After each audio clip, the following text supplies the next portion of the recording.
Hello everybody, whether you're here in the audience or tuning in from around the world, welcome to Youth Talk, Macao's next chapter.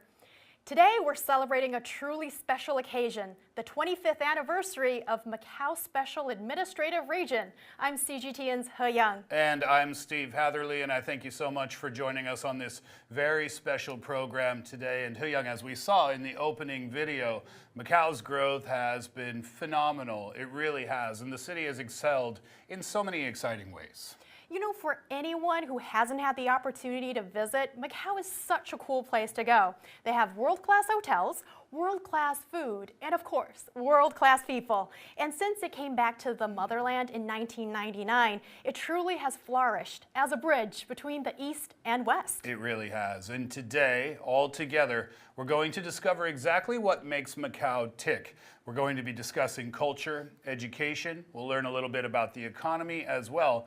But maybe most importantly, how the relationship between Macao and the mainland has shaped Macao into the wonderful place that it is today. Absolutely. And today's event is made even more special by young people from across the mainland and Macao on site and online. We have bright minds from the University of Macao. There you go. And of course, Macao University of Science and Technology, Tsinghua University, Peking University, Communication University of China, Capital University of Economics, and there you go, and Business, and Beijing International Studies University. Basically, all the universities are here today, I think. I think we have the best bunch. And it's wonderful to see so many young and passionate individuals coming together to participate and contribute to this exciting discussion. Absolutely. And, you know, we talked about what we're going to be discussing in terms of topics today. But let's not forget our audience. We're joined by a live audience here in the studio. Let's hear you, everybody. Hello, guys. Woo! Great to have you with us. Thanks for coming today. And we also have some members online. We can't hear you, but give me a crazy wave. Hey, guys. Hi. Whoa. We see lots of hands up in the air. Well done. Thank you very much, all of you, for being with us today. And if you're watching, we'd love for you to join the conversation as well. So if you're following online, share your thoughts with us at CGTN on all your social platforms, X, Facebook, Weibo, and more. Yes, and that sounds fantastic. And you know what? Let's start with a question for our in-studio audience. Okay, I'd like you to join to shout out proud and loud. And here's the first question. When you think of Macao, what is the first word that comes to mind? Okay, I mean, maybe I'm jumping the gun a little bit, but egg tarts for me for sure. Oh, food. What about you guys, other people? Any other answers? Yeah, Macao. Oh, we've got a gentleman over there. Portuguese. Oh, Portuguese, yes. That's a little teaser. We're going to touch on that bit of culture later on in the show. Yeah, absolutely. And what about for our online audience? Online audience, we need your help today too. When you think of Macao's hidden gems, the places that people maybe don't know so much about, what comes to mind for you? Yes, we have somebody who's already raised their hand online. Hello, hey, tell us your name and what university you go to. I'm from Macao University of Science and Technology, and now I'm a year 4 student studying here. And I think the first words I come to my mind about Macao may be the sports city. Oh, wow. Okay, sports, definitely. That's looking into the future as well. Well, thank you so much for your answer. Yes. Thank you. We'll maybe come back to you. It's clear that Macao sparks something special in all of us. So now let's dive into the cultural resonance of this discussion. And we're so happy to bring up incredible guests. And I'm introducing Miss Tong Ho Lam. Welcome. And also Miss Liu Ruanan.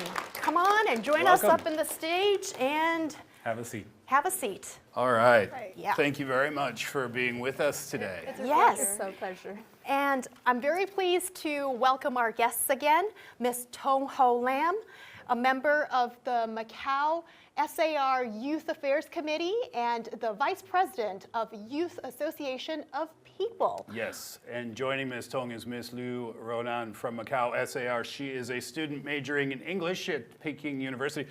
English was my major as well, so we can talk Shakespeare a little bit later, maybe after the show. Again, thank you so much for being with us today. Looking forward to our chat, so let's get into it. Yes, let's do. And you've seen what our studio audience and also our online audience have to say about amazing places or things that they think of when we mention Macao. But what about for you guys? And let's start with Ms. Tong.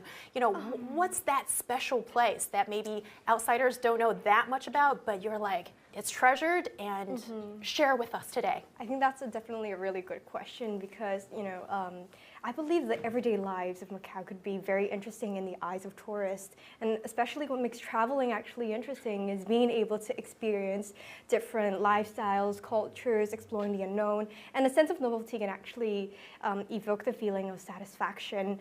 If I were to recommend lesser known places or attractions in Macau right now, I would suggest places rich in local flavor. For example, the historic Senado Square and the new Central Hotel of Macau, which opened recently after renovation. So it has nearly 100-year history since 1928, actually. So so like if we were to look at the design of it, the meticulous decor inside evokes a sentiment of the 20s, 30s, and 40s. So it's like we're traveling back in time where the East meets the West. And actually, the hotel was listed as one of the Macau's heritage site in 1992.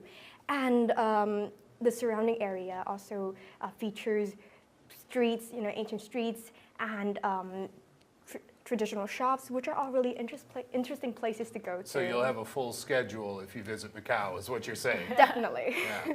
All right, let's talk food for a second, if we could. Egg tarts, Hyung mentioned the egg tarts already. Internationally, I think the egg tarts are well known. What other dishes do we need to try if we go to Macau? I think Portuguese chicken, maybe you won't want to visit, because it's basically a tender chicken that is cooked with various ingredients, and I think the ingredients and the sauce are very important to know because it's like a combination of the Chinese and also Western sauces and ingredients, such as we know there are coconut powder, curry powder, onions, and sometimes it would have white wine, and also it has beer from Portuguese. So I think it's a combination of different ingredients. Thank you, chef. So do you have the recipe? You can share that a little bit later.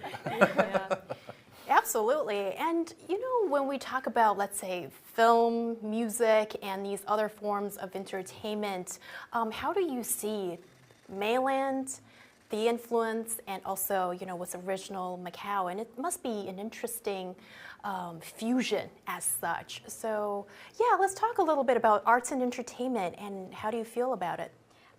In terms of arts and entertainment, Macau hosts various performance. So back in 2023, there are more than 2,000 large-scale performances and over 10,000 artistic and culturistic performances were organized by the local government and private enterprises as well. So it attracted nearly 20 million participants, generating approximately 1.1 billion box office revenue. So that's around 140 million US dollar.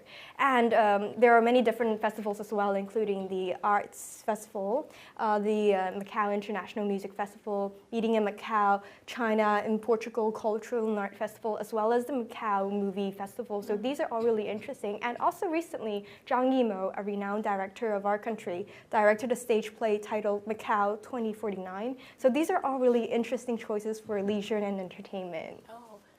Again, we're going to have a full schedule if we visit Macau. When we think about the region and we think about things like fashion trends or social media trends, things like that, what do you think are the differences or perhaps the similarities there? Well, I think there are no such significant differences between us, between the youth from Macau and the youth from the Chinese mainland. But I do feel like all of us are highly influenced by WeChats or Little Red Book, I would say. I always look up practical advice from the Little Red Book. So I think like there is not much kind of differences between us. And in terms of fashion and culture, I do see like we share a lot of similarities as well. For example, me and my roommates all share the same taste in music, as well as in such as like films and so on. I would say, yeah, when I first came here as a freshman, I feel like we are coming from a big family. It's like we don't have any significance or geographical boundaries between us. Yeah. Yeah, I know what you're saying about WeChat. Even as an expat, I learned very quickly in China, WeChat is life. If you don't have it, you can't do anything here, right? Very good. A question, if you don't mind, about, we were chatting before the show with the audience about Portuguese culture and the influence there. There's a remarkable blend, I think, that's happening in Macau. So what do you think that fusion of culture, how is that fusion of culture represented? Well, if we were to talk about Macanese, so basically Macau-born Portuguese descendants, in my perspective, I think they have actually fully integrated into the Macau society. Driven by great love, the Chinese and Portuguese descendants, they have broken down their ethnic barriers, came together, and gave birth to many children with mixed heritage. So over generations, there are many children with different percentage of genes. And even if we're talking about Portuguese descendant families, they retain a lot of their Portuguese cultural traditions and how people loved coming together, and they would form cohesive groups and circles, and they would have lots of different Portuguese cultural traditional style social gatherings. And so everything's just coming together. And even we also celebrate different festivals, there's this Lusofonia festival where we celebrate Macau as a bridging role for different groups of it's just a really wide range of diversity, people with different backgrounds coming together. And then we also celebrate Christmas and Easter. So, other than enjoying Christmas music, people would also play mahjong during Christmas holidays. And in Chinese New Year, even we see Macanese people celebrating with the local Chinese, we would give red pockets, enjoy lion dances, moon gazing. It's just so you have mix the of best culture. of both worlds, and with Christmas coming up, and also the Spring Festival or the Chinese New Year coming up, and it's a very festive season for especially you guys, since you enjoy both or whatnot. Yes, and talking about cultural integration, and then it happens in so many shapes and forms. In the last 25 years, we've seen that in terms of culture and arts and so many aspects. You mentioned that there are some wonderful performances that could originally be of mainland production, but it enjoys a Macau twist. And also, Ronan, right before we started the show, we had this mega discussion about you having this experience of playing in an orchestra, and you got quite the sort of encounter with some top musicians of your peers coming from the mainland too. Yeah, I was in my middle school.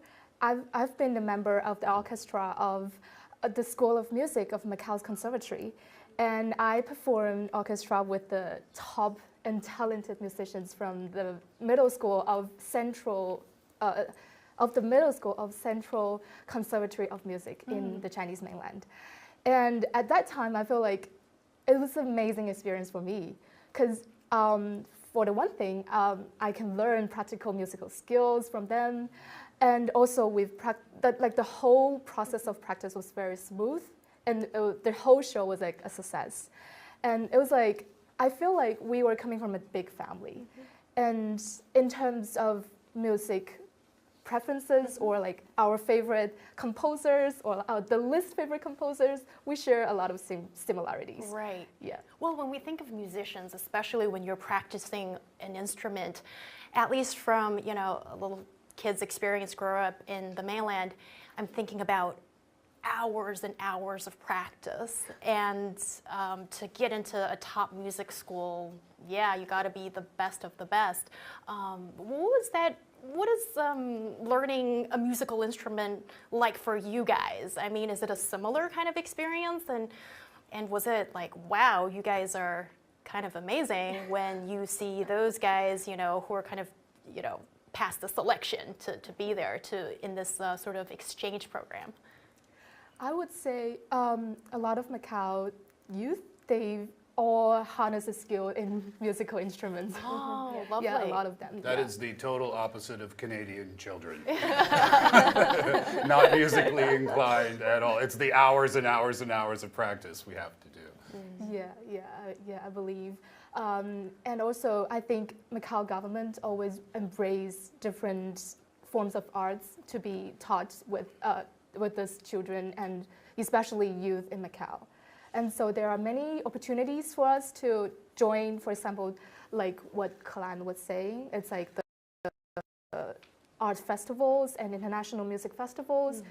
It not only welcomes the international or national artists, but also youth from Macau. So we can all gather in together and perform together in that events.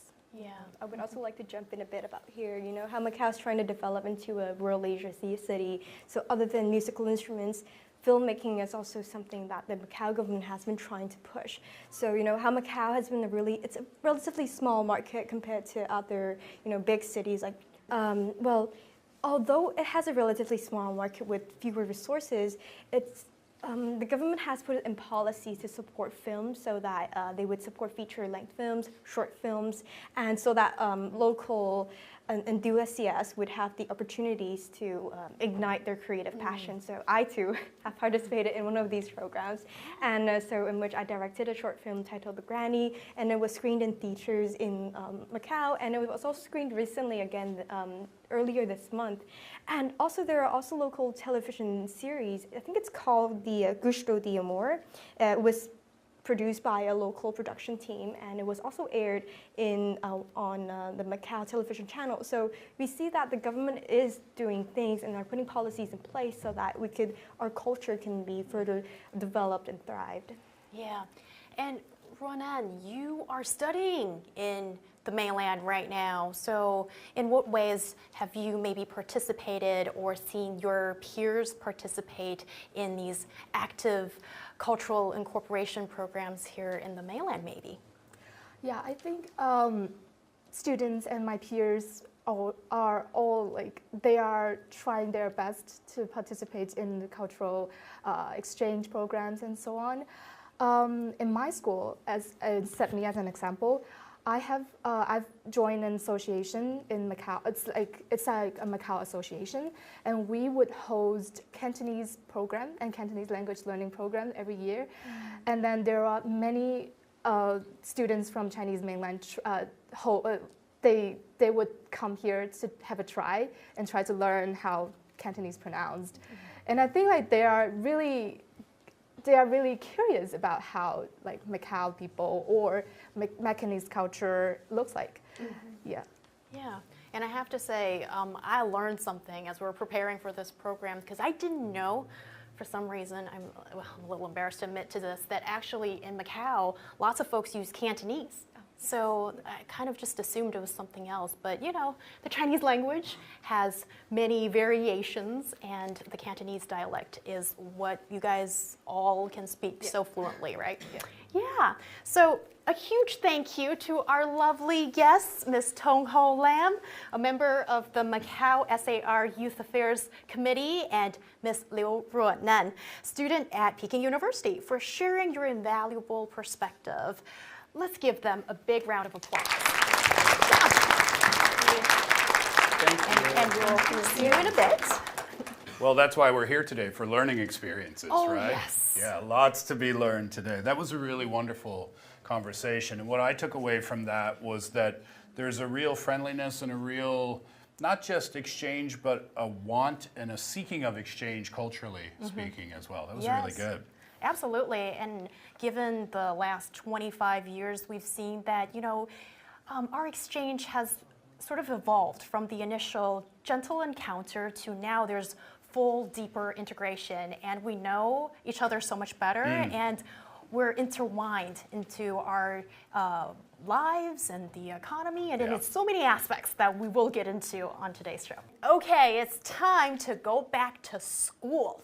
It is. Yeah. Yeah, so before we get into our chat about educational exchange and cooperation, let's provide a little education for our audiences. Yeah. School time. You thought you were on break from school today? But actually, But it's not the quiz Gao time. It's not the Gao, so you can relax about that. Yeah. All right, so we have a few questions for you. Raise your hand or shout out the answer. Both are okay. Here we go. Question number 1. What are the official languages of Macau? Okay. Oh, that hand went up first. Hi. Hello. Hi. So I think the first official language should be the Portuguese. Then the second should be the Cantonese before the Chinese Mandarin. Well, that's interesting. Yeah. Yeah. Do we take that as an answer? Well, it is, the official answer is Chinese and Portuguese. Yeah. So yes. Yeah. Well done there. Well done. And here's the second question. Could you please name 3 universities in Macau? So 3 universities. Can you name 3 universities in Macau? Yeah, this is a tough one, isn't it? I wouldn't know the answer, to be fair. Well, there are at least 10 universities in Macau, and Macau is a place rich with educational resources. And we have someone online Let's who's check our ready to share her or his answer. Online audience, hello there. Hey guys! Hello, I'm Tom. Hello, I'm Hi! currently at the Macau University of Science and Technology doing medicine.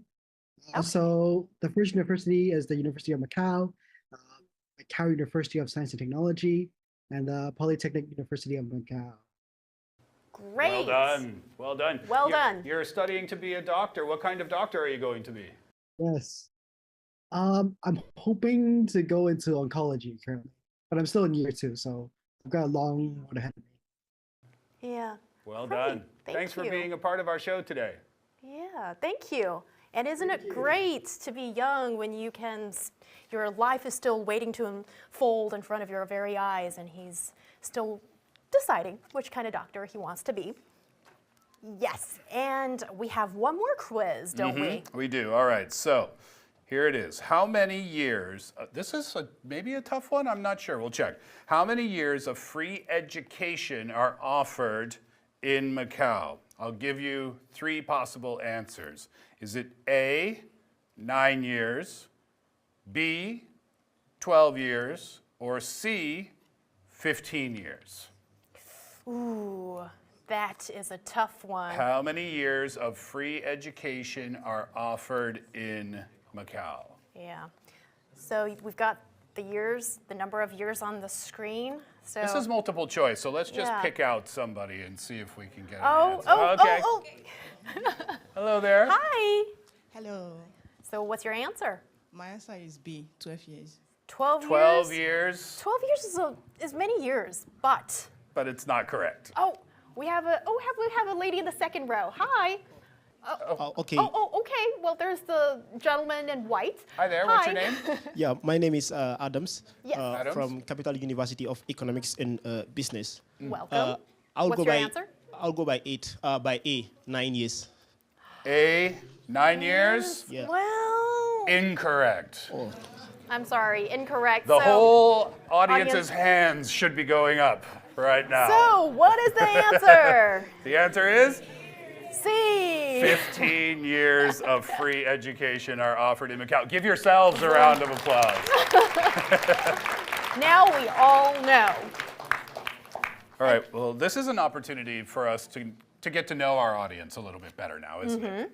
And let's find out a little bit more about your school days. So we have some questions for you. Yeah, so this isn't a quiz question as much as it is a question about you. So when you think back to your school days, either now or in your younger years, I wonder, what was your happiest grade in school? You know, grade 1, 2, 3, 4, 5, 6. What was your happiest grade? And what was your favorite subject when you were studying in school? Yeah.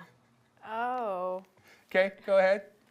So in my country, we don't say like grade 1 or grade 2. We have primary 1, primary 2. Okay. So I think primary school for me, because then my mom had to do everything. I just have to go to school, eat lunch, and come back. I barely even understood what they said in class.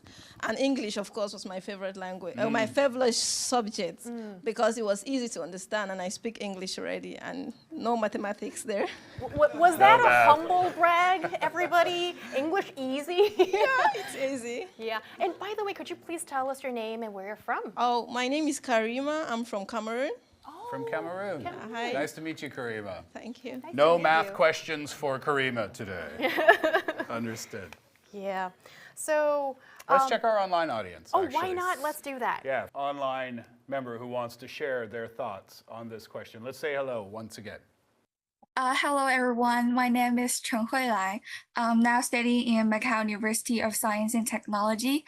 I'm now having my medical education to become a doctor. I'm now in year 3. I think my my favorite grade is the ongoing year right now, because we are going to have the clinical clerkship in Macao Hospital, and we are going to have our next semester in Mainland Hospital to excel at our clinical skills. I think the most interesting thing is that we gain clinical skills lessons in Macao here from different kinds of doctors from different parts of the world. They will have different kind of perspective to assess for the patient and the disease. And when I think we have this combination to have this practice in Macao and also in Chinese mainland will help our education a lot more. I think it's really interesting. Thank you. Wonderful. Thank We you have so much. very smart audience today. Yes, Couple of doctors for sure. online with us this afternoon. Thanks for your answer, and it was great to chat with you.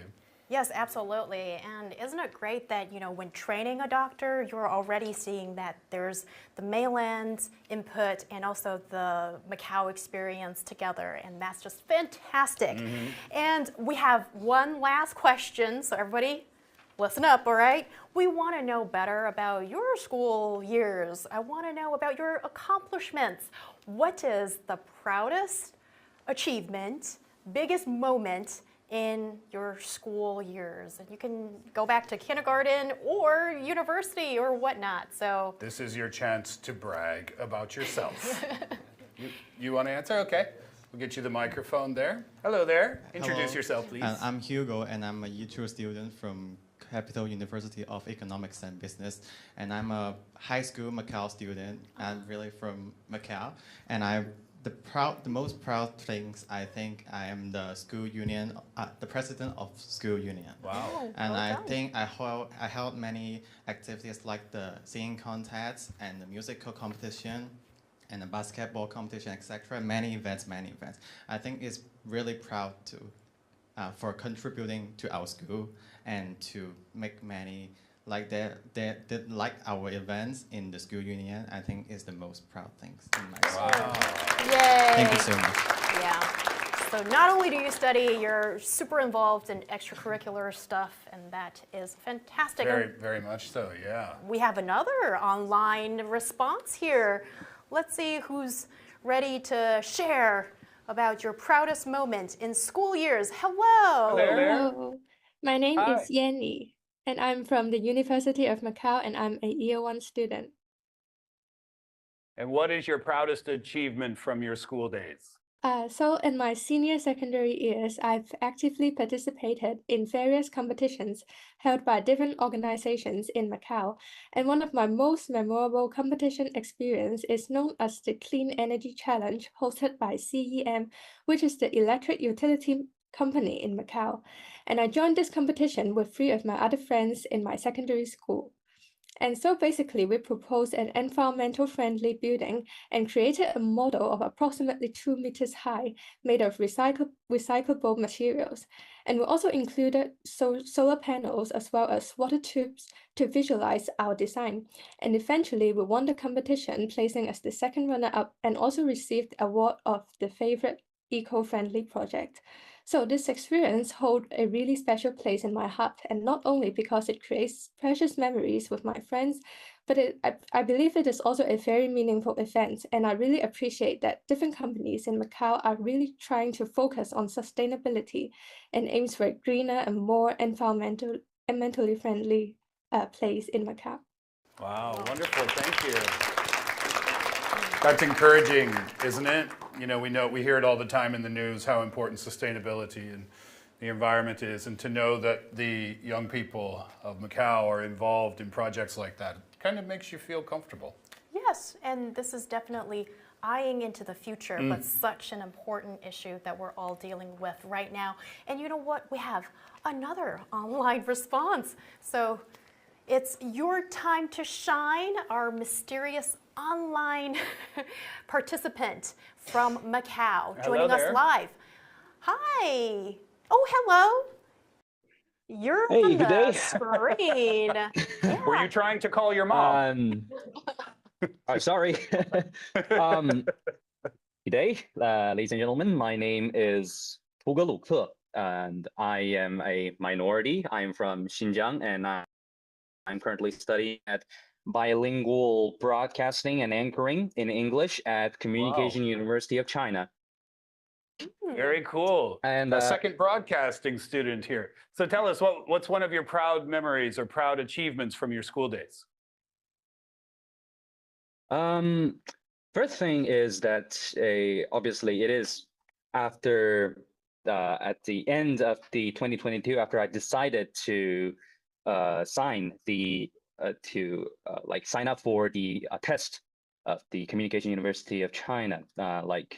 I was like a midway art student. I just started I didn't study art at a very young age. I started it at a senior high school age, and at 2022, just 6 months before the Gaokao exam, I decided to take part in this test just to try out that if I could make this way out, because when I was very young, I once dreamed of being a host in the future.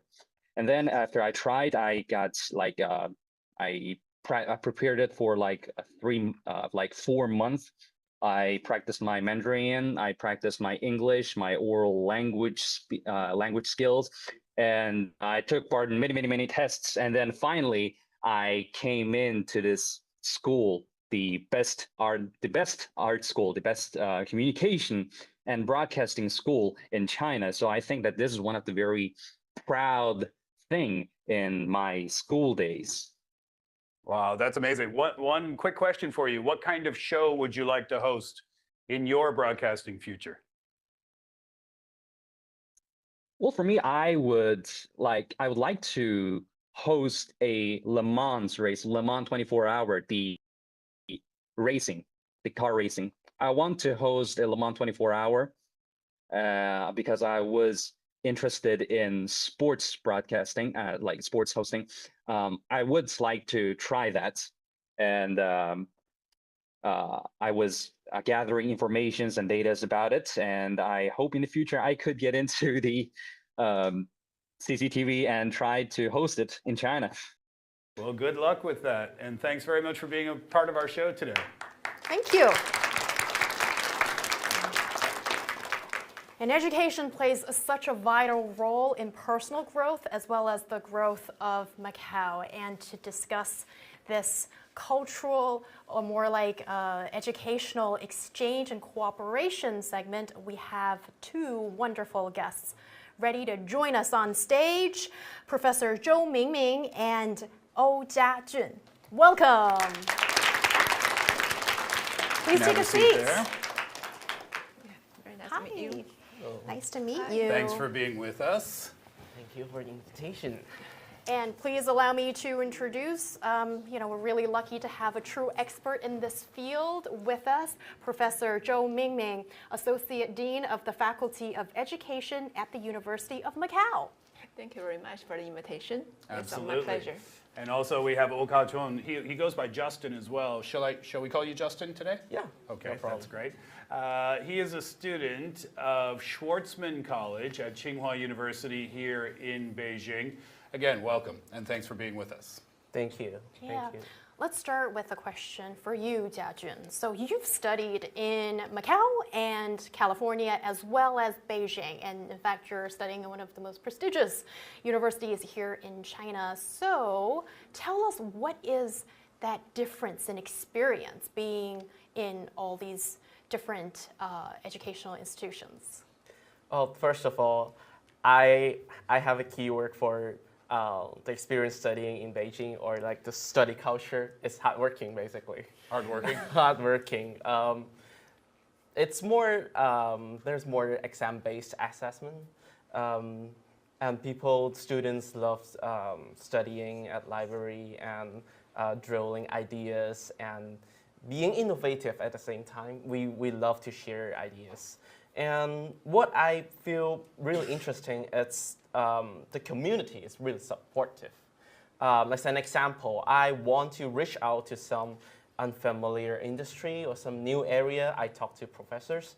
They are, like, most of them are just happy, willing to share their contacts or even arrange meetings. For California, the study culture is more like how engaging, I would say, engaging. Students over there will be more active in class, in participation in discussion, and they are encouraged to take their ownership of learning. That's a great mix, though, for you, I guess, right? Because you had a different experience in one country than you had in a different country, so you can take the best of both of those experiences and form what works best for you. Right, exactly. So this is like Macau, exactly. Like it's a hybrid form of both of those places. Professor Zhou, could you give us perhaps an overview of Macau's education system and maybe a little bit about what it's like to study there, the experience there?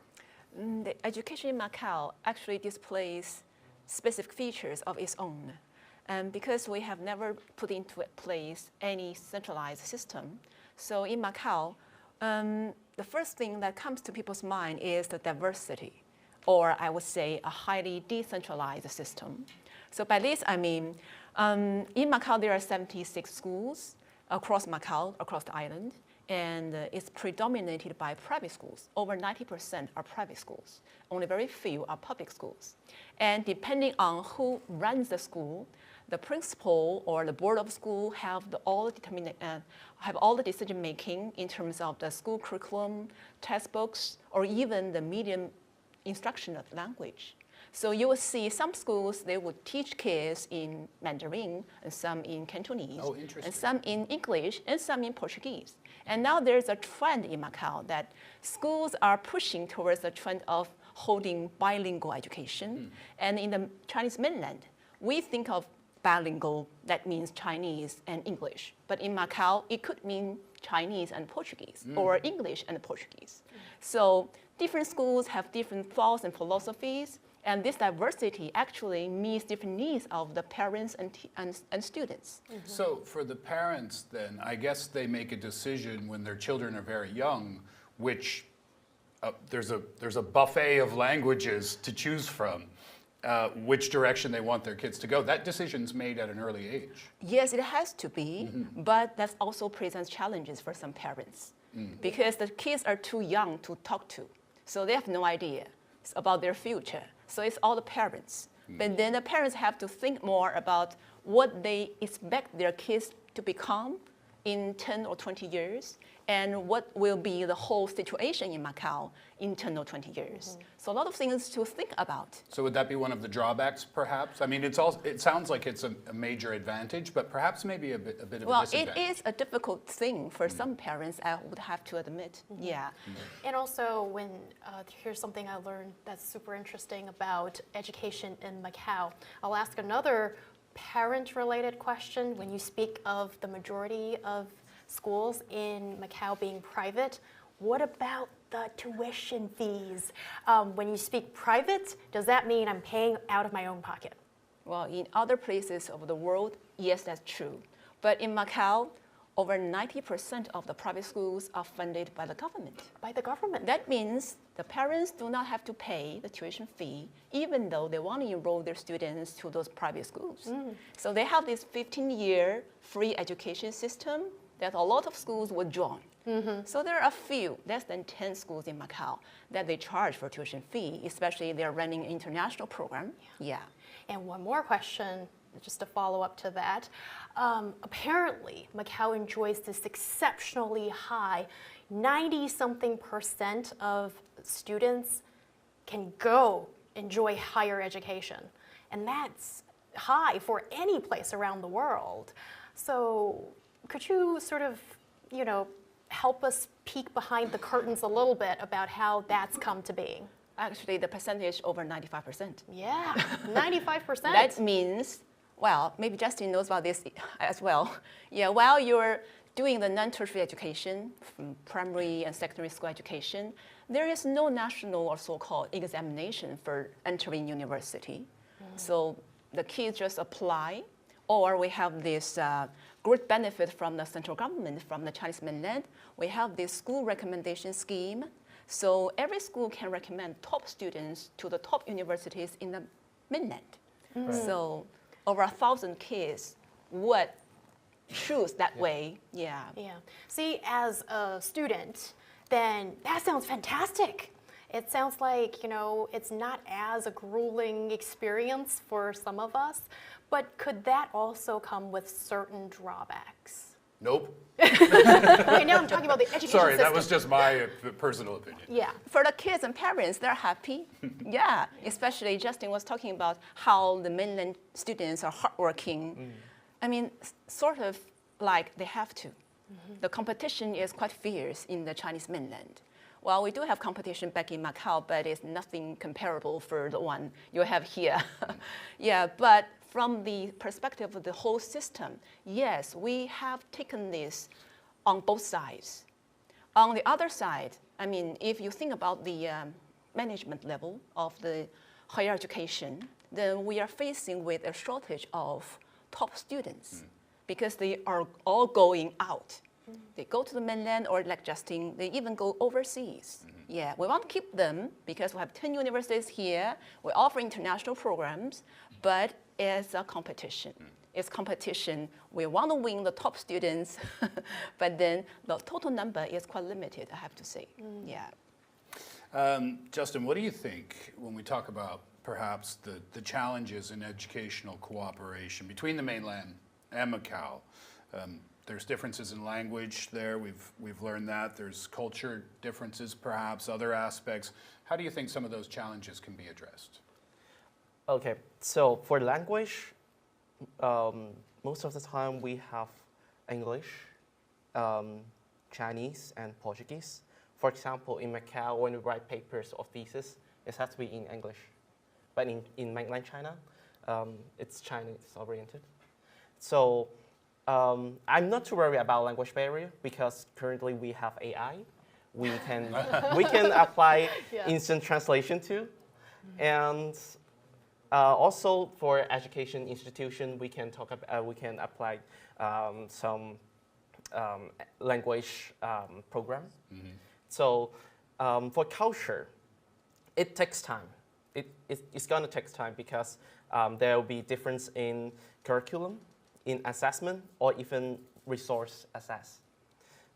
For university, they can build some blend-in program or even exchange programs for both Macau students or mainland Chinese students to go between cities to understand more about the two different cultures, places. And I think the most challenging problem is the compatibility between the policy in Macau and in the mainland China. But all challenges can be overcome, and by the sounds of things, the students have the desire to learn and to want to know about the other systems and the other cultures that's happening. Right. So in that case, it makes the problem smaller, I guess. Right. It takes time. It's going to be like phases. And what are some of the successful examples or cases of the educational cooperation between Macau SAR and the mainland? Well, actually, since the return of Macau to the motherland, there are a lot of opportunities for educational cooperation and exchange. And I want to share a few examples. One is from higher education. And the central government has set up these national key laboratories in the universities of Macau. For example, there are 3 in University of Macau. One is in the Internet of Things for smart city, so with a focus on urban big data, smart energy, or intelligent transportation. Another one is on Chinese medicine. They are looking at cancer or autoimmune disease.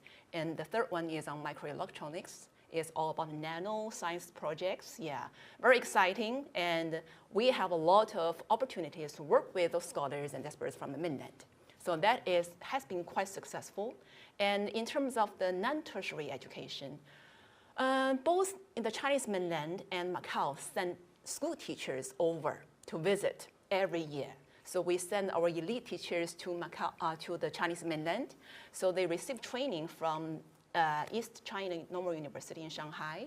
And then we're also hosting Macau, Chinese mainland top teachers to visit us. So this communication and exchange, because it happens on an annual basis, so we have continuous collaboration and conversation between the both sides.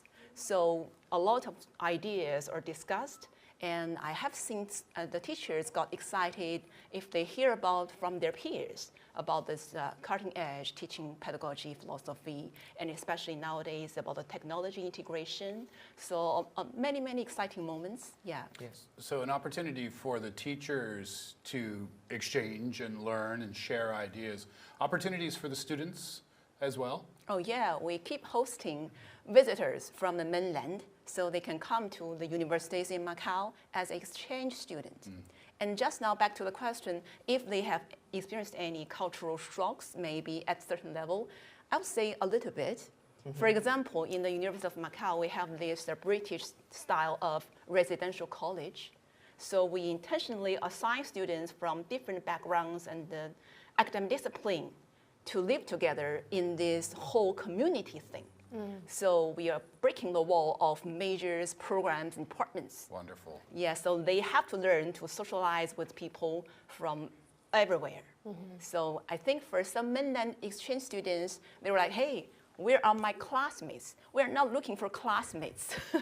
We're looking for people you can interact and learn and coexist, yeah.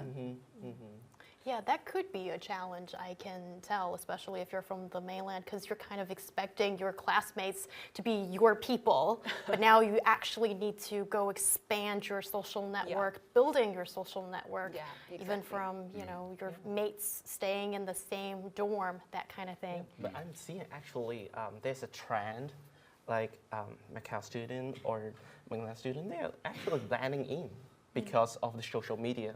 We have Red Book, we have TikTok.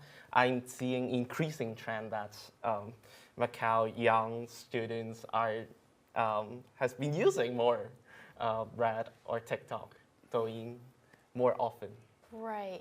So do you think that this online sort of communication can actually translate to offline communication? Yes, definitely, because the hot topics, all the trends up there, they can share, they can exchange ideas, their thoughts and comments. So it's one of the soft power to blend in cultures.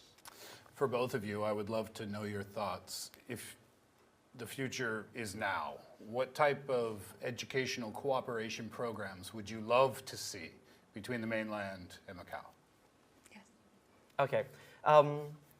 Referring to the program I'm studying at right now, I found a really profound experience, which is a mentorship program. To connect students to some industry, real life industry, or some kind of founders, industry specific professionals to enhance education, academia to industry, to narrow the gap between what's the ideal theory and what's the actual practice. That's one of the best education cooperation I can foresee in the future. Well, for you, Professor Joe, do you see some kind of organizational structure that could be in place to better support education cooperation between Macau and the mainland? Well, I share the philosophy that for any kind of education system, it has to be adapted to the social and economic development needs of that area.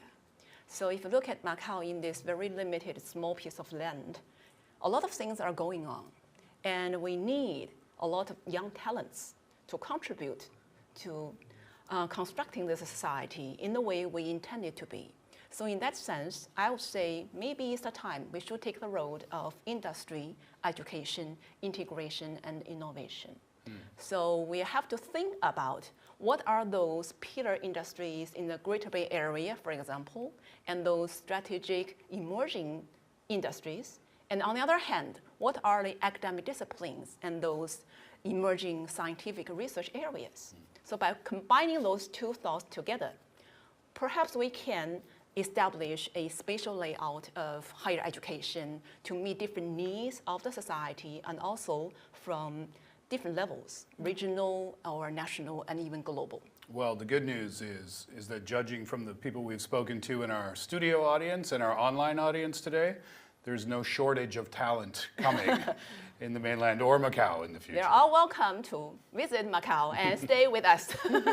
Yep, that's why we have to enhance the education policy and governance to connect better between the mainland and Macau education system. I think we need more like a central body to oversee educational initiative across regions. Well, you heard it from Oh Jia-jun. He has this, grand scheme of things, in his mind. And I think that is really inspiring to hear from young people, your bright thoughts about the future. And talking about the future, what is your vision of education cooperation between Macau and the mainland, or just a blueprint for education in the future? What would you say, Professor Joe? I'm optimistic about the future of the educational cooperation exchange between the Chinese mainland and Macau in the next 5 years, 10 years, and even more.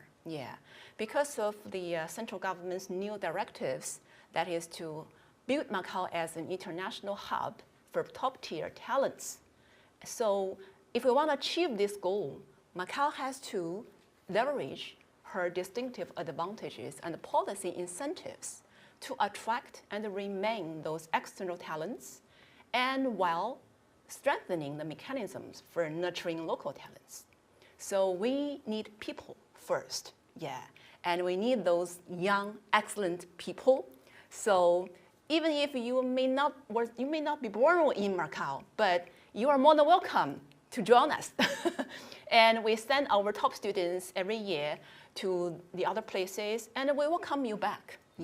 So altogether, I think this is the future of how Macau could develop by talking and having conversations with not just the Chinese mainland, perhaps globally speaking.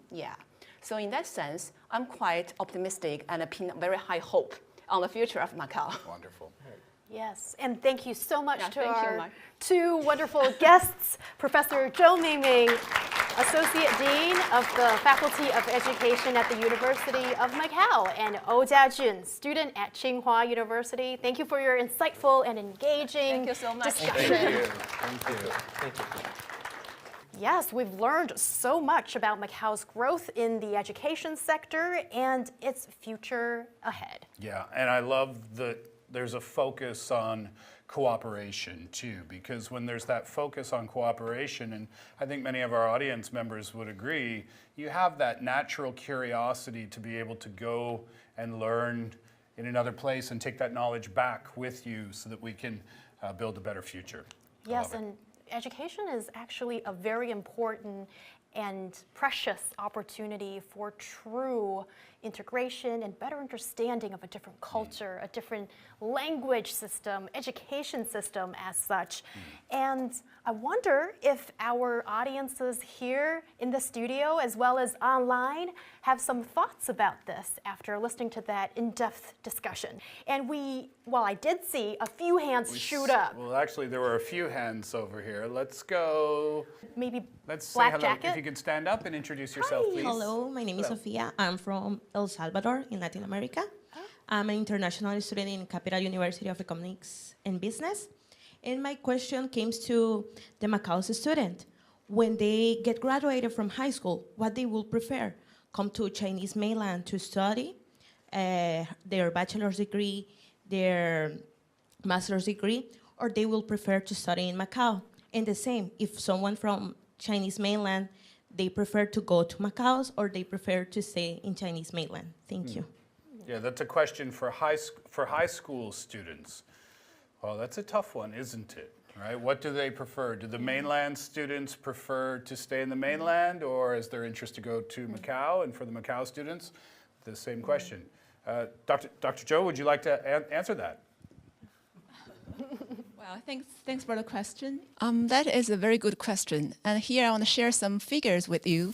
Actually, there's a recent study showing that 40% of the Macao high school graduates would love to go to the mainland to pursue their further study, such as the bachelor degree programs. And another 40 will choose to remain in Macao. For example, we have 10 universities for them to choose, and then the rest of 20% could go go overseas for their further study. But then for Macao, for the Chinese mainland high school graduates, because they all have to take the national entrance university examination, so for those who can perform quite well in this exam, as I have observed, most of them would choose to remain in mainland to study in those key top universities. But I have to say that the universities in Macao have received a lot of more applications from mainland universities over the years. So this also shows that the mainland students also are thinking about if there's any other options or paths for them to pursue their personal growth. Thank you.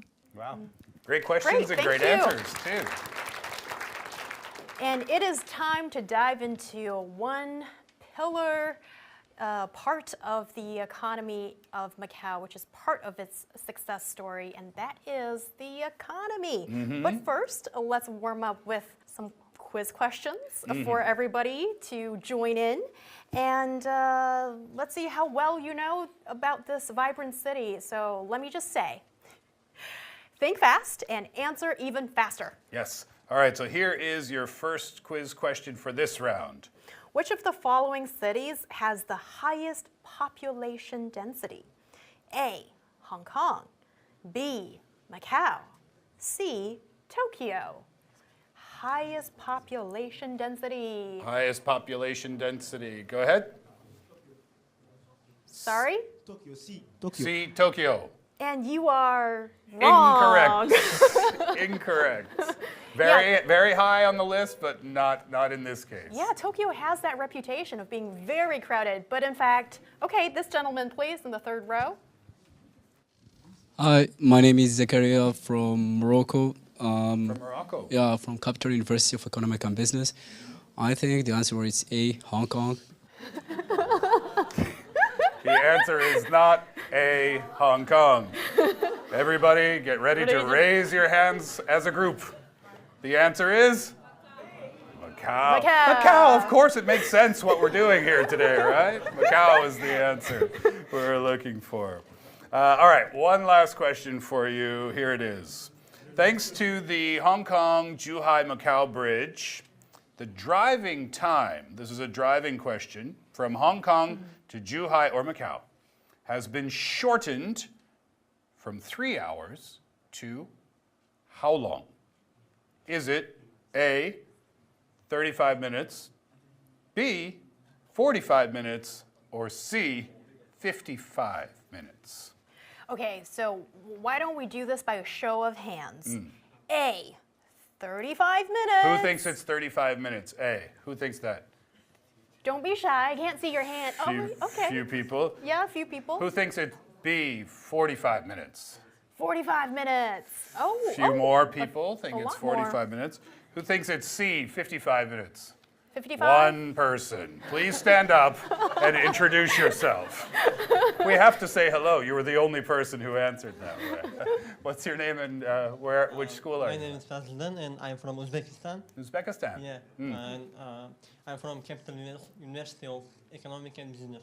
Have you made this drive before? I thought so. Lovely to meet you. What's your major at the school? Enterprise management. Oh, lovely, lovely. Thanks very much for being with us today. Thank you. Thank you. You're a good sport. The answer is, depends on if you're in a hurry or not, I think. or how bad the traffic is. But generally speaking, the answer is B, 45 minutes. Wow. We had plenty of raise of hands for B, so you should give yourself a pat in the back for getting it correct. Exactly. And now let's turn the spotlight back on you guys in the studio as well as online. Yes, okay, so this is what we want to do now. For those of you in the studio here who have never been to Macau before, you have an online audience that you can ask a question to. So instead of us asking you questions, this is your chance to interact with each other. So, does anyone who has never been to Macau before have a question for our online audience? Let's start with this guy. Okay. Hello, everyone. My name is Feng Chenglai. You can also call me Ronnie, and I come from the Communication University of China, and I'm studying bilingual broadcasting in it. As we know that in Hong Kong and Macau, we are majorly use the traditional Chinese characters, and in Mainland, we are majorly use simplified Chinese characters. So what is your opinions to this kind of situation? Because I think that words is actually an important containers of civilization and culture. So what is your opinions to these situations? Yeah, we have Kelan having something to say here. Yeah, thank you for your question. I think that's a really good question about the difference between Macau and Hong Kong. Actually, I would say that Macau and Hong Kong is very similar in many ways, especially being special administrative regions. And if we were to talk about what are the changes right now, I would say that Macau, the Macanese or the Macau public in the past may not have been very familiar with Mainland's trends and culture, but with the recent emergence of high-quality music, performing arts, and works from the Mainland, and coupled with the abundance of information about the Mainland through the media, online platforms, consumer platforms, and the rising of high-quality products, we're becoming more familiar with what the Mainland has to provide for us. So I would say that it's expected in the future that there's going to be, youths from the different regions will find more common grounds. And what is different about Macau and from the past is that we're integrating more into what the Mainland and different cultures, and I think that's one big difference. And the next thing is that why is Macau's economic thriving so much more better than compared to before? One thing I have to think is that the Mainland has supported us in many ways ever since we are returned to our motherland. So that is definitely one thing. And with the support from the motherland, it actually has to provide so much more resources for us to, develop on different policies, and therefore making our youths from different regions to have better and more advantage in development. For example, if we talk about, I think our professor and our guest earlier from the education section have talked about is that youths from Macau and Hong Kong do have an advantage in getting into universities in mainland China, Chinese mainland. So this is definitely one thing that has made special administrative regions so special, and I hope that answers your question. And thank you for your question as well. Thank you. Okay, same opportunity online group. For those of you in Macau who have any questions about the Mainland, here are your teachers. our studio audience. So please raise your hand if you have a question that you would like to ask. Hello there. Hi, what's your name and where are you today? Hi, my name is Pauline from University of Macau. Yeah, and Hi, I Pauline. study. Yeah, I'm doing my master's degree here in applied linguistics in Portuguese. My question is, well, as a Chinese, we both know, like we clearly feel that how China has been developing this year, like the change is so fast, and I would like to know how is it for you, like foreign students, especially those foreign students from other countries they're in Beijing. Like, how is it? How are you guys feeling? Like this, I don't know how many years you have been in China, but are you feeling those changes? How is it? Oh, that's a great question. Actually, well, what do you think? All right. My name is Sam. I'm from Ghana. I'm at Capital University of Economics and Business. I'm doing a PhD. Well, it's interesting because, I mean, as a foreign student, I've been in Beijing for the past 2 years. And one time I traveled back to my country and I came back and there was a footbridge, which I couldn't find again. And I was surprised. I mean, just overnight, I had to go to the next junction to cross the road. And I realized they are now doing a subway station there. So it's quite interesting for me. I mean, it takes a longer time for such things to happen sometimes in my country. And you can see that the next moment, things have changed, even in terms of education. There are a lot of changes going around, and we're trying to, I mean, grasp it, and we're also trying to wrap our head around it so that at least after our education, we'll be able to also learn something and take back to our country. Things happen very quickly. Yes. Very good. Thank you for your questions, and thank you for your answers as well. Yes. And this is a great way to connect our audiences online and offline in Beijing and in Macau. And we're thrilled to have 2 more guests to come on stage and share with us their thoughts about the economy, economic development, which is a key part to the success of Macau. So come on up, Mac Hung Ip and Miss Choi Pao Man. Hello. Have a seat. Please take a seat. Have a seat there. Hi there. Good seeing you. Thank you. Yeah, please take a seat. Yes, let's welcome our 2 esteemed guests, Mr. Mac Hung Ip, lawyer and private notary, and Choi Pao Man, entrepreneur, and also she is an executive director of the Youth Committee of Macau Chamber of Commerce. Let's give them a round of applause and welcome them. Yeah. Okay, so let's get into it then. When we hear the term made in Macau, the brand potential of that, when we view the brand potential of that, how do you think young people are involved in the development of that brand? I think Macau young people is part of that because this is the brand of made in Macau. I think there is an audience from Macau. Is there anyone? Hey, raise up. From Macau? Oh, yeah. Hey. You see, the young people is full of confidence to Macau brand because this is from our Macau unique culture. And I think they will try to expand with this brand to the universe. And also, I, as a lawyer, I have a little bit suggestion for them. Please make the trademark. Make a trademark. Make a trademark to have a legal protection for their products, especially from the maybe for the foodies or for the agriculture products. This is my opinion. This is for free.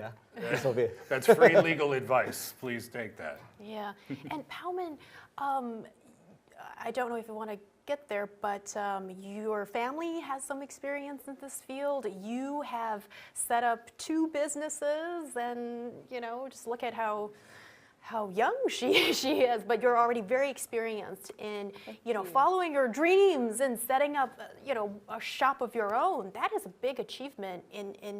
You're talking to someone who has no bone of entrepreneurship in her body whatsoever. So what do you think about this brand of Made in Macau? Is there something of a special resonance to you too? Well, first of all, thank you for having me.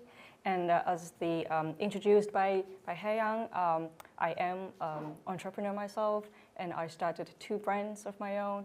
And I'm talking about the Made in Macau brand. Of course, I think the brand has tremendous potential because during pandemic, I actually started a made in Macau face mask brand in Macau, and I have the factory located in Macau. And I even named the face mask after the Macau area code 853. Does anybody know 853 is the area code to Macau? Yes, Macau audience knows. Yeah. And yeah, so I think I named the face mask after the area code because I believe that the face mask can represent Macau citizens, and not only Macau citizens, and also as a Macau as an international city, it faces to the world. So the face mask itself speaks louder than anybody else. So by people looking at the face mask, they know it's from Macau. Yeah, they know it's Macau. Exactly. It's a perfect advertising space. Exactly, exactly. In the context of Macau's role domestically, also internationally, how can young entrepreneurs in Macau, such as yourselves, innovate business models, thinking about business models and market reach? What can young entrepreneurs do to expand upon that? In my point of view, as a legal perspective, I think Macau young people can expand their business to the foreign country or to the other country by showing them the Macau advantage. Especially we have many strategy is good for Macau young entrepreneurs. Macau young people can take a vote as a bridge between mainland to Portuguese speaking countries, and also have to show them, show the Portuguese speaking country as a good golden business card to show them what is Macau and tell them about the Chinese stories, tell them about the Macau stories. Yeah, so it's an opportunity. Yeah, the relationship already exists. Yeah. So need to take advantage of that relationship. And another advantage that Macau young entrepreneurs could, in theory, take up, that is, you're located in the Greater Bay Area, with Guangdong, Hong Kong, and Macau so close to each other and with so many ties amongst each other. Do you see that the young people, with their startups can take that as leverage? Absolutely. Yeah, because as mentioned by the lawyer next to me, the central government has given Macau a unique position to be the one platform, one base, and one center, one platform, one base. Yes, one center, one platform, and one base. The platform meaning that a trading platform facing the Portuguese-speaking countries, and with another policy that has been promoted and encouraged by the Macau SAR, naming the CEPA, the Closer Economic Partnership Agreement, which is the closer ties within the Greater Bay Area, the GBA. We can actually leverage the advantage from each region next to us, and we can promote, we can use the marketing and enjoy the free flow of talents and free flow of goods around the Greater Bay Area. So as you know, Macau is so small, so that once we have the product made, the market, the base is too small that we're not gonna. It's not a very sustained business without the market. So as long as the product can leave Macau and enjoy the vast consumer base in the Greater Bay Area, then I think that is very good for the Macau local brands. Yeah, for sure. Yeah, and when starting a business as a young entrepreneur in this Greater Bay Area, what resources and support do you guys, from your own experience, feel like I would love to have that? And I think that's a really relevant question, because for all these bright minds out there who are thinking about starting something for themselves, and also you're creating job opportunities for Macau and other people as such. So what do you think that support would be ideally?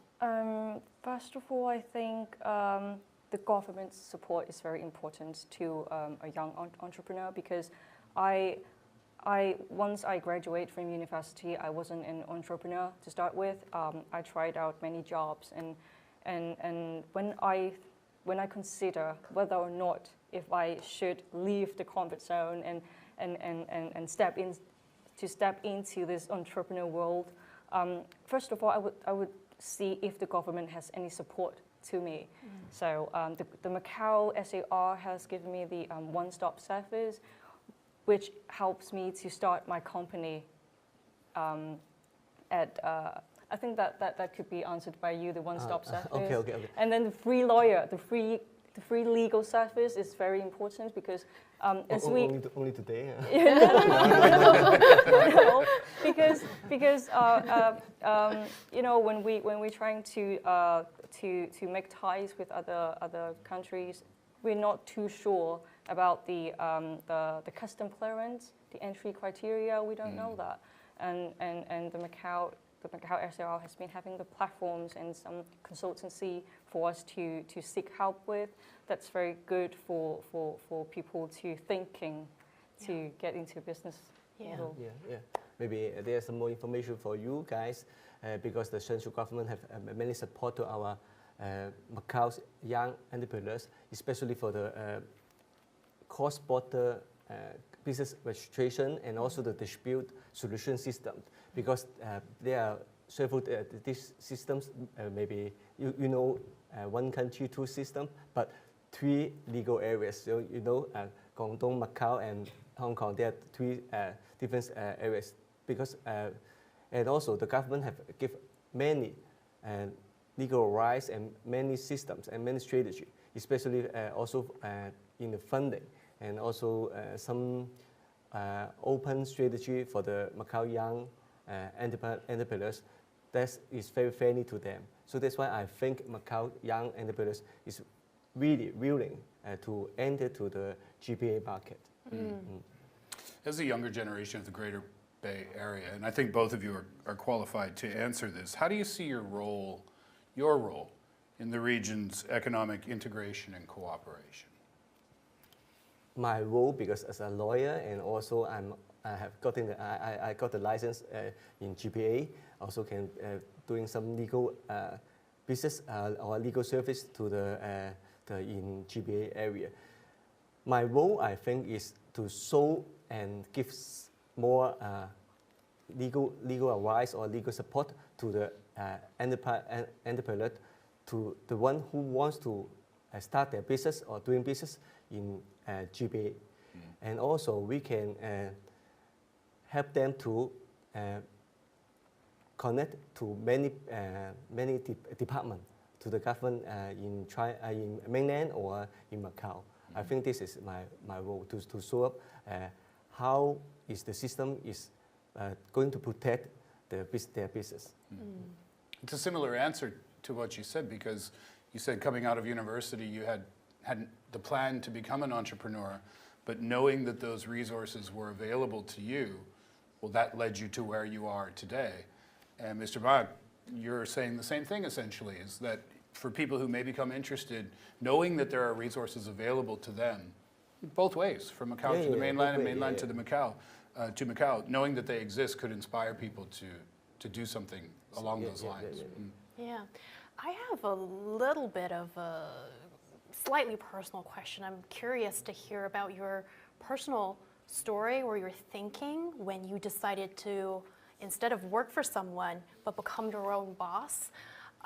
Because I think that is a huge step for anybody, and of course for a young person, because the safer option is always, okay, I'll work for someone, and that person or that institution will bear the cost and everything, and you know, you're sort of taken under the wing in a way, and you're like working hard. But for you guys, you've set up your own legal practice, and you've set up 2 businesses already. So could you also just share a little bit of that sort of mental journey in making that decision? That's a very good saying, because I'm still thinking about the same every day to myself. Like, why should I do this to myself? like I should just work for somebody and not having to worry about anything.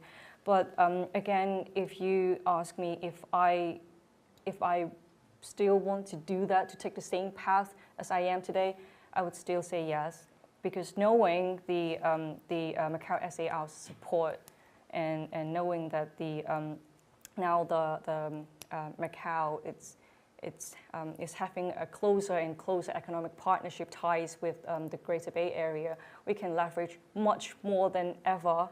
And also China has so many, the mainland has so many resources that we can leverage on. Then why not take the chance? Like, because I'm so young still, and what if I lose? Then I can go back and work for someone else again. Yeah. So I have given myself like a period of time to try out new businesses, and at the end of the days, if it doesn't work out, then I still have way out, because as long as you try, what if you become the next millionaire? Yeah, why not, right? Why not, right? So yeah, so I took the chance, and here I am. That's a good point, though. You gave yourself a relative timeline to take your shot, to take your chance, and then if it doesn't work out, I think that's good advice for young people. Give yourself a kind of schedule and see how it goes, but definitely try to see how it goes. Yeah. Exactly. Yeah. Exactly. What about you, Mac? In my point of view, I just thinking I'm still work for my staffs because I don't have holiday. I work 24 hours. Someone call me my number 007, James Bond, because I work 7 days. I don't have to get off, because every time when you in the end of the month, you have to think about the salary, think about the rent, and also all the expenses from the company. But I don't feel tired because I work for my people. This is my responsibility. But if one day you want to be a boss, you better think about what's your dream, what's your purpose, what's your aim. You work for someone else or you work for your own self. So you need to clarify what you are going to chase. I just chase my dream, and I want to show to the others what is my, how to say, my not successful, maybe my story, as what we go out to the foreign countries, I can tell them I'm Chinese. I'm Chinese, I'm part of that. I'm part of our country, I'm part of my culture.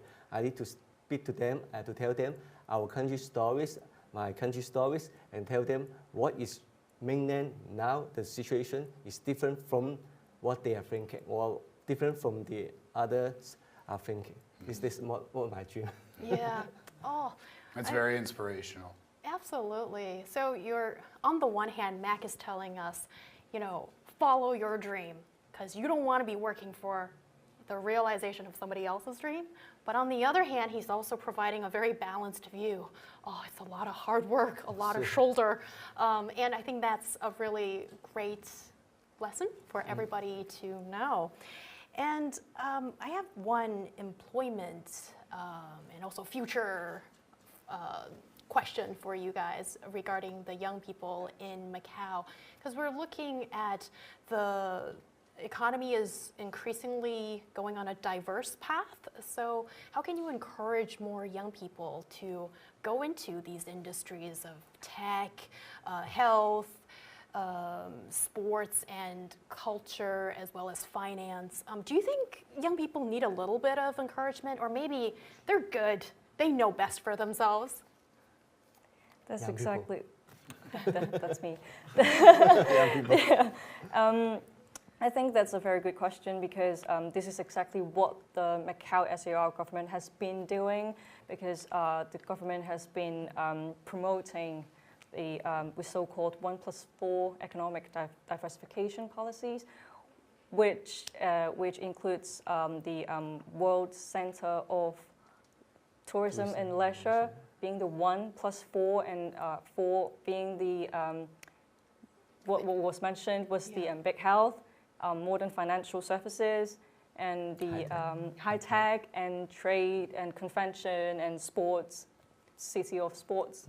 And so the Macau SAR it's actually supporting the young to pursue their dreams in these 4 categories, and instead of doing something like an entrepreneur, maybe you can think of being a brand agency or something along the line to actually to help and be the driving force toward the economic diversification. And I think that's the very. Well, okay, so one last question before we let you go. What do you see as the biggest opportunity for Macau when we're looking at, strengthening ties between Macau and the mainland, as well as, Hong Kong SAR, in all these cities in the Greater Bay region?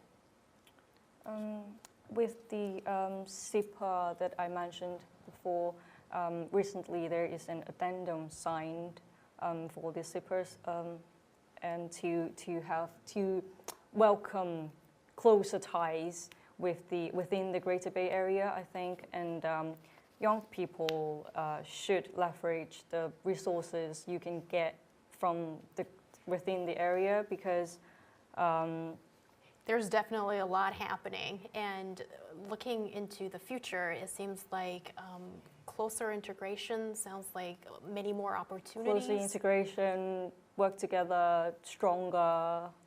Yeah, all the jazz, all that jazz.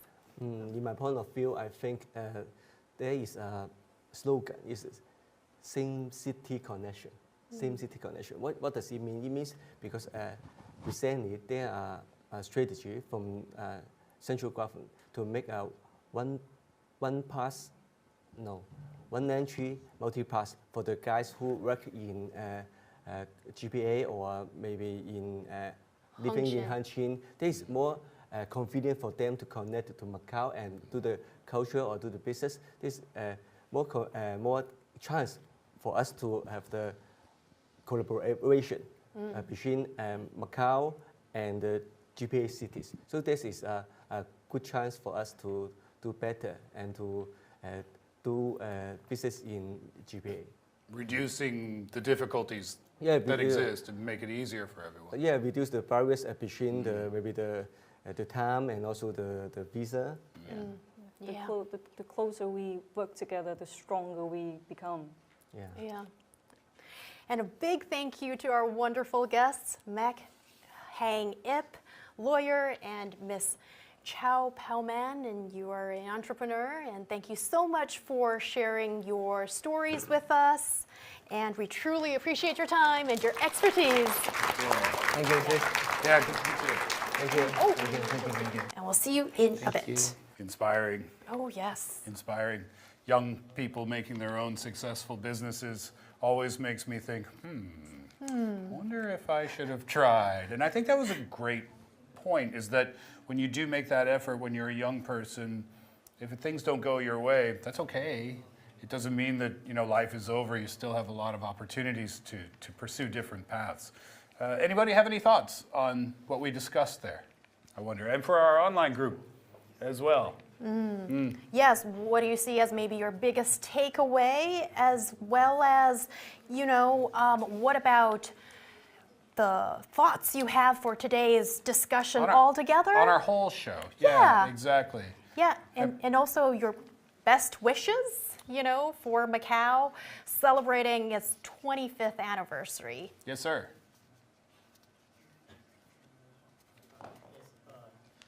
I am Adams. I am very happy about the young people of Macau. I'm saying kudos to them for taking that crucial moment to play a pivotal role in their economic development. This is me saying because of as a young people and as a Pan-African, I'm very inspired that young people are taking a pivotal role in their economic development in their various countries. And the other thing is Macau, and as I get to understand that the GDP of Macau, here comes macroeconomics. That is the GDP. That is, it is most important part, or is among the important indicators in macroeconomics.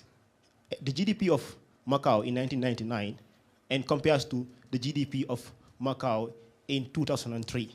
I think that's a huge increase because it is 4 times more than the GDP, or it is 4 times of the 1999. It means this is a significant increase. So I would like to know what were the factors that have led to this increase of this GDP, because it is really inspiring to me as an African. Thank you. Thank you. Thank you very much. What were the factors that led to Macao's impressive economic development? Yes, and we're talking about GDP per capita, and that's a really good measurement of the economic progress of any given region. You can give that question some thought, which is a tough question, of course. Thank you, Adams, for sharing that question. Let's check in with our audience online. Again, and also, if you have any thoughts on any of our guests today, any of our discussions that we had, think about that for a second. We'll give you an opportunity to share your thoughts there. And any special thoughts for the 25th anniversary of Macao SAR as well. Let's go back online. Hello there. Hello. So there we go. Once again, hello. My name is Noel Tong. I'm from the Macao University of Science and Technology, studying medicine in year 2. So I quickly wanted to also thank you to the 2 guests. They brought up very valid points. I also want to do some sharing. So I believe that one of the key distinctions between Macao's economy and that of mainland is that the stark difference between the population size. With Macao's population hovering around 700,000, it pales in comparison to the vast numbers spread across China's numerous provinces. And this demographic significantly influences the scale of business operations in Macao. It often leads to maybe like smaller enterprises can struggle during crises due to limited resource and market reach. And historically, this has posed challenges for businesses in Macao, shrinking their growth potential and narrowing the available career paths. And the economic landscape was predominantly focused on tourism sector. While lucrative, it offered limited diversity in career opportunities. And this led to many young individuals to gravitate towards roles in hospitality or tourism. And this somewhat confined their professional horizons. And however, there is a glimmer of hope as the government promotion of the 1+4 development strategy. This initiative aims to diversify Macao's economic base, providing a broader range of career options for its youth. While traditionally Macao's economy was heavily reliant on tourism and hospitality, the 1+4 strategy seeks to expand into new industries, offering fresh opportunities for young professionals. And despite this positive shift, the strategy is still in its early stages, and there are many youth that are looking beyond Macao's border, particularly towards the Guangdong, Hong Kong, Macao Greater Bay Area, the GBA, for opportunities that align more closely with their interests and passion. This regional expansion is not only broadening their career prospects, but also contributes to the economic integration of the Greater Bay Area. So I just want to quickly share. So thank you so much. Yeah, that's a great point. Thank you so much for sharing that. Yeah. And it makes sense. When you broaden the region, then you have more opportunities for young people. Yeah. And we have one more online response. Somebody has something special to share about today's event, about the 25th anniversary. Oh, there's an old Macao friend. SAR. Hey. Hello there. Hello, here's Anna again, and I'm from Macao University of Science and Technology, and I major in international tourism management. And so I learned a lot from this opportunity. That I learned a lot from the education and the culture and also the economic in Macao. And since I'm a student learning in Macao, but I still learn a lot. Learn a lot from this meeting, and I think the connection and the bond is really deep between our motherland China and also Macao. And I think we also discussed about the Great Bay Area things, and also about how Macao's education. So I learned some knowledge about Macao, and so it's a really great opportunity to be here. And welcome to Macao to the audience in the studio, and we're happy to welcome you. Thank you. Thank you. Lovely. Yeah. I'm ready to book the next flight. Seriously, Yeah. we'll go straight from here to the airport. Yeah, and I wouldn't mind sacrificing my diet for one egg tart or maybe a dozen, and all these very interesting cultural things that we can experience. And we have someone in the studio who has something to share here. Yeah, thoughts on any of the topics that we discussed today? Yes, hello everyone. I'm Feng Chenglang from the Communication University of China. And first of all, this year marks the 25th anniversary of Macao's return to the motherland. And I would like to express my best wishes that Macao could continue shine with its unique charm, and also the connection between Macao and the mainland will become ever stronger. And so thank you for all the Macao's friends for sharing their stories and some of their feelings about today's topic, like culture, education, and also the economy. After today's talk, I think that I want to buy a ticket and go to Macao right now. Thank you. I think we'll go back online for one last comment on the topic. Any thoughts on today's program? Hello, my name is Wendy. I'm from the Communication University of China, and you can call me Nancy. Hello, Nancy. What are your thoughts on the show today? First of all, happy anniversary. And then I really hope the Guangdong, Hong Kong, Macau, Greater Bay Area can have a very nice development in the future, and we can work together to make a bright future. Thank you so much. Thank you. It's great to talk to you today. We have one more online member who wants to share some thoughts. Hello there. Hi, everyone. You hear me? Mm-hmm. Oh, yes. I'm Pauline again, from University of Macau, and major in applied linguistics in Portuguese. And it happened to be I'm 25 years old this year, so it's my luck, and what a coincidence. It's your special anniversary too. Yes. So I have been here in Macau for almost 7 years. All these years here, I have witnessed the growth of Macau, and especially after the pandemic. Yeah, I also spent my pandemic period here. The Macau government is trying to make a lot of difference, trying to boost a lot of different industry here in Macau, especially in entertainment. We're having a lot of different cultural events. That is a big growth for me. Like after the pandemic, I've never seen so much interesting events. Almost every weekend, we are seeing different international events here, which really attracts people from overseas and mainland tourists. And also another point I want to share, it's about the Hengqin, the Guangdong and Macau in-depth cooperation zone, which is another goal that we are trying to make. I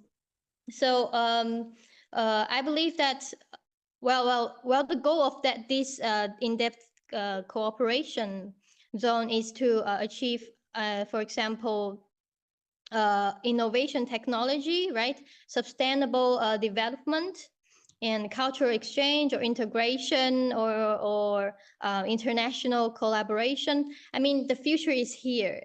So the future is here in Greater Bay Area. So all this year, I've seen the difference. I have feel the difference in person. I have see the growth. I believe here, the future is in here, and I want. I'm here to appeal, to give a signal to everyone that you should come here and to try to join in, and together we can build a brighter future here. Wow. Again, Thank you inspiring very much. words. Thanks for sharing. And happy birthday. Go get some cake. Thank you. And before we close, we have a special video for you to enjoy that not only highlights the incredible journey that Macau has taken, and also take a look at the bright future of Macau as we mark the 25th anniversary of Macau Special Administrative Region. And let's take a moment to wish the absolute best to Macau. 今年是澳门回归25周年，愿澳门继续扬帆远航，与祖国同频共振，一起书写更美好的未来。对澳门的未来能够更加繁荣昌盛，然后文化继续保持璀璨灿烂，然后继续在世界舞台上焕发他们自己的光彩。希望澳门可以越来越好，各项事业也会蓬勃发展。祝澳门文化远扬，美食多多，经济繁荣。澳门回归25周年，参天之木必有其根，淮山之水必有其源。祖国统一，繁荣昌盛，祝澳门越来越好。希望澳门永远做南海之畔的璀璨明珠。希望澳门越来越好，我们的国家也越来越好。祝澳门繁荣发展，明珠再闪耀。祝祖国繁荣昌盛，发展更上一层楼。May Macau's economic development soar to new heights, cultural diversity be well preserved and well promoted, and its connection to the motherland grew ever stronger. Happy 25th anniversary, Macau. As a Mainland student who has lived here for 7 years, I have witnessed your growth and prosperity. I sincerely wish you a brighter future and a more harmonious society. Wishing Macau continue to flourish, embracing its unique culture while contributing to the prosperity and harmony of China. Happy 25th anniversary of Macau's return to our motherland. May our shared journey towards the prosperity continue to flourish, reflecting the energy of Macau and the enduring ties with our motherland. Wishing Macau a successful and bright future. I sincerely hope that Macau continues to thrive as a single harmony and progress. And to our great nation, I wish for a future of unprecedented strength and unity. As we commemorate this significant milestone, may Macau continue to embrace the long-term prosperity and stability with the support of our motherland, China. On the 25th anniversary of Macau's return, I would like to extend my heartfelt wishes. May the future be filled with harmony, progress, and mutual respect. As Macau and our motherland move forward together towards a brighter and more prosperous future. As a student, I'm filled with hope and ambition to pursue a greater dream to contribute to Macau's development. For Macau, I truly believe that Macau will continue to become a hub of education, innovation, and culture. For our great nation, I truly believe that with our unity and strength, we can contribute together and create a much more successful and greater nation because of our achievements. Happy anniversary. Happy 25th anniversary. Happy birthday, Macau. Happy birthday to Macau. Happy birthday. What an inspiring day it has been, and we've talked about so many interesting and inspiring things about the future of Macau. And thank you so much for all of you to take part in today's event. And it is clear that the future of Macau has a great role for all young people to play in it. 100%. We're not worried about the future of Macau at all. It's in good hands, that's for sure. So we have one last request for our audience here in the studio this afternoon. Before we finish up, if you wouldn't mind, how about joining us on our small stage here for a group photo? So all rise, please. Come up and join us. And come on up to the stage and join us.